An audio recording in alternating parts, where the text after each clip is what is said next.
The Lion King. The animals came from far and near across the dusty African plain. Each beast, from the tiniest ant to the largest elephant, made its way to Pride Rock, for that was the home of the Lion King. And this was a special day in the Pride Lands.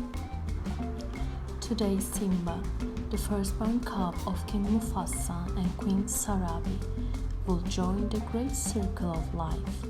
The animals took their places and bowed to King Mufasa. Then Rafiki, the wise baboon, stood at the edge of Pride Rock and held up the little cub for all to see. A great cry rose from all the animals. The elephants trumpeted, the zebras whined, and the birds sang for joy at the sight of Simba, the future Lion King. But one animal did not join the joyous ceremony. Scar, the king's jealous brother, stayed in his den. Later, Scar disliked when the king's advisor, Zazu, the hornbill, criticized him. Then the evil lion pooped the bird into his mouth. Scar would have eaten Zazu if Mufasa hadn't come along just in time. Zazu whipped his feathers off and scolded. As the king's brother, you should have been first in line at the Simba ceremony. Scar's green eyes gleamed. I was first in line until the little hairball was born. That hairball is my son and your future king, Mufasa growled. Scar slinked away. Don't turn your back on me, Mufasa warned. Scar looked back over his shoulder, his eyes narrowed. Perhaps you shouldn't turn your back on me. Simba grew quickly. One morning Mufasa took his son to the top of Pride Rock and told him, the circle of life never stops turning. One day the sun will set on my time as ruler and rise with you as king. Then everything the light touches will be yours. What about that shadow place? Simba asked. Mufasa declared, you must never go there. Suddenly, Zazu swooped down and squawked. Hyenas in the Pride Lands. Mufasa frowned. Zazu, take Simba home. Oh, Dad, can I come? Simba whined. Mufasa shook his mighty mane. Fighting savage hyenas was no job for a cub. Later, Simba asked his uncle Scar about the shadowy place. An evil plan formed in Scar's mind. Only the bravest lions go to the elephant graveyard, Scar told him. He knew that foolish cub would go there just to prove his bravery. Scar was right. Simba couldn't wait to go to the elephant graveyard with his best friend Nala. But how could they go with Zazu watching every move they made? We've got to ditch the dodo, Simba whispered. Nala giggled and agreed. Soon the two friends found a way to escape their feather-haired babysitter. Before long, the young lions had reached the dark, mysterious place beyond the borders of the Pride Lands. It's kind of scary, Nala whispered. Let's check it out, Simba said. I love in the face of danger. Ha ha ha. He he he, clacked three mean hyenas, Shenzi, Banzai, and It. Look, a king fit for a male, Shenzi snickered. The cubs ran, but soon found themselves cornered. Simba stepped bravely in front of Nala and tried to roar. Roar. The hyenas laughed. Simba opened his mouth to try again. This time the elephant bones rattled with a thunderous roar. The hyenas were confused, and so was Simba, until Mufasa sprang into view. The mighty lion chased away the hyenas. Zazu had seen the cubs in trouble and flown for help. Mufasa told Zazu to take Nala home, and then he scolded Simba for disobeying him. "Oh, Dad, I was just trying to be brave, like you," Simba explained. Mufasa sighed. "Being brave doesn't mean you go looking for trouble, Simba. A good king is wise as well as brave." Simba suddenly felt very small. "We'll always be together, right, Dad?" Mufasa looked up at the starry sky and said, "The great kings of the past looked down on us from those stars. So, whenever you feel alone, just remember that those kings will always be there to guide you. And so will I." Later, Scar met with the hungry hyenas. "I practically gave those cubs to you," he complained. They weren't exactly alone.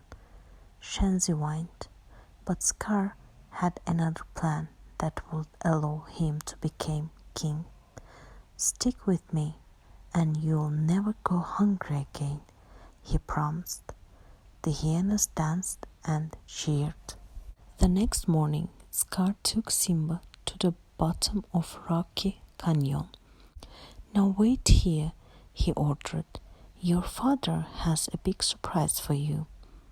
"Will I like the surprise?" Simba asked. Scar smiled slyly. "Oh, it's to die for," he said as he walked away. Then he gave a signal to the hyenas waiting on the canyon ride.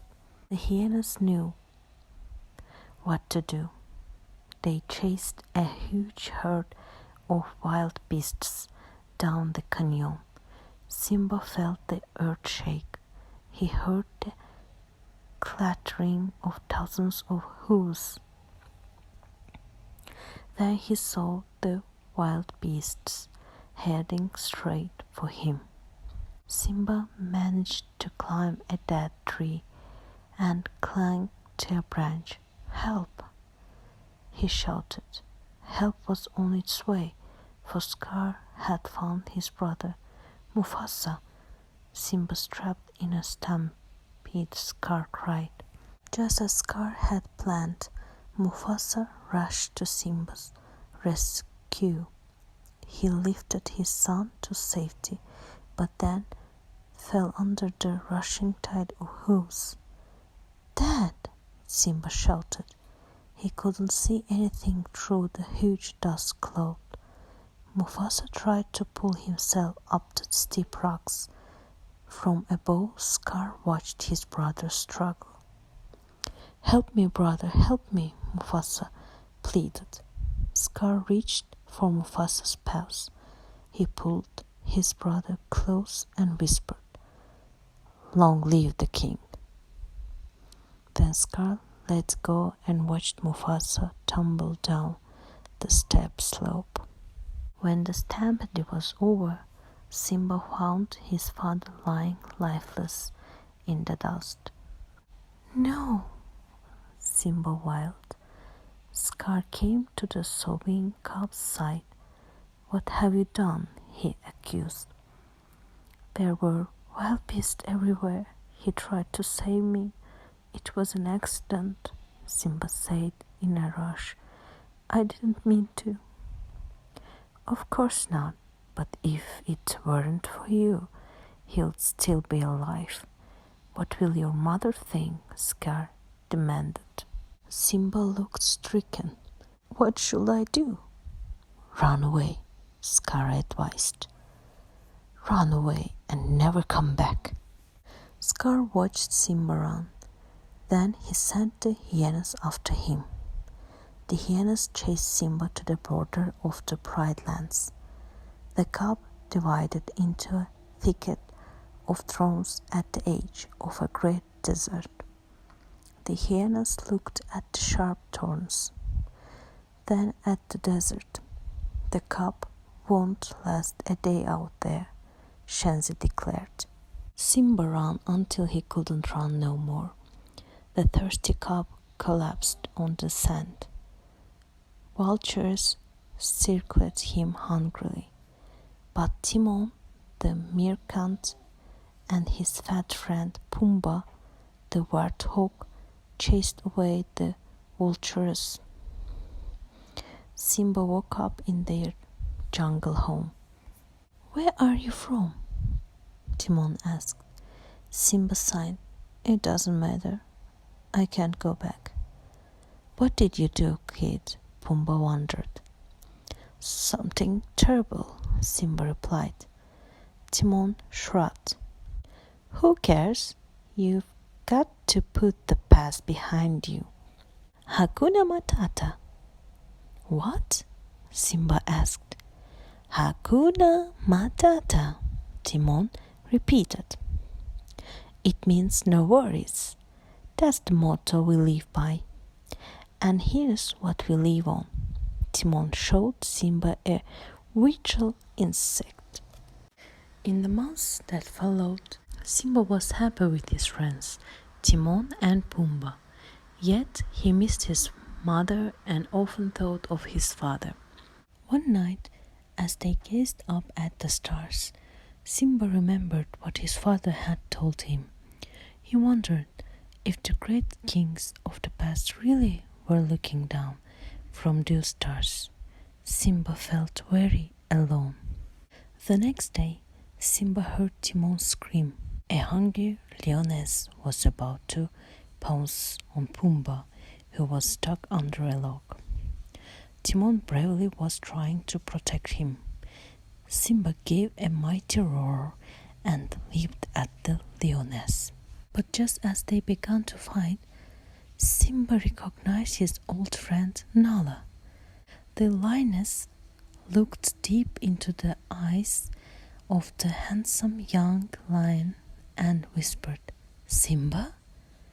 Scar told us you were dead." Nala told Simba how terrible things were now that King Scar and his hyenas ruled the Pride Lands. There was no food or water, and many of the animals had fled. "But you can come back and become a king. Then everything will be right again," Nala said. "I'm no king," Simba said angrily.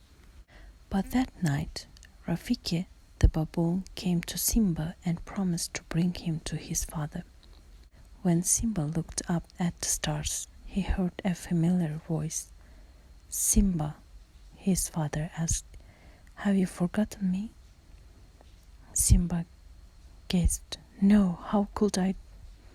You have forgotten who you are, and so have forgotten me," the ghostly voice continued. "Look inside yourself, Simba. You are more than what you have become. You must take your place in the circle of life." Simba knew his father was right. His friends returned with him to the Pride Lands. Back at Pride Rock, King Scar was angry with Sarabi for not finding food. Suddenly Scar heard a great roar. He couldn't believe his eyes. "Mufasa? It can't be, you are dead." But Sarabi recognized her son. "Simba," she said softly, "I've come to take my place as king." Simba roared, but Scar would not back down so easily. Simba leaped at Scar, but the lion slipped away. Instead, the hyenas rushed at Simba. Pride Rock echoed with their hideous laughter as the hyenas forced Simba to the edge of a cliff. Scar walked up to the exhausted young lion. "Your daddy isn't here to save you this time," Scar taunted. Then he pushed Simba off the cliff. Simba's claws scrambled for a hold on the steep slope. "This looks familiar," Scar sneered. "Oh yes, I remember.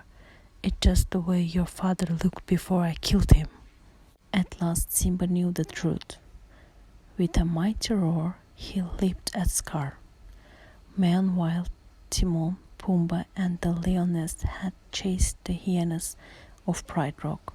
When Simba sent Scar flying over the cliff, the lion landed into the mob of hungry hyenas. He he he, they cackled cruelly. Finally they had a meal fit for a king, or a king fit for a meal. Simba thanked his friends.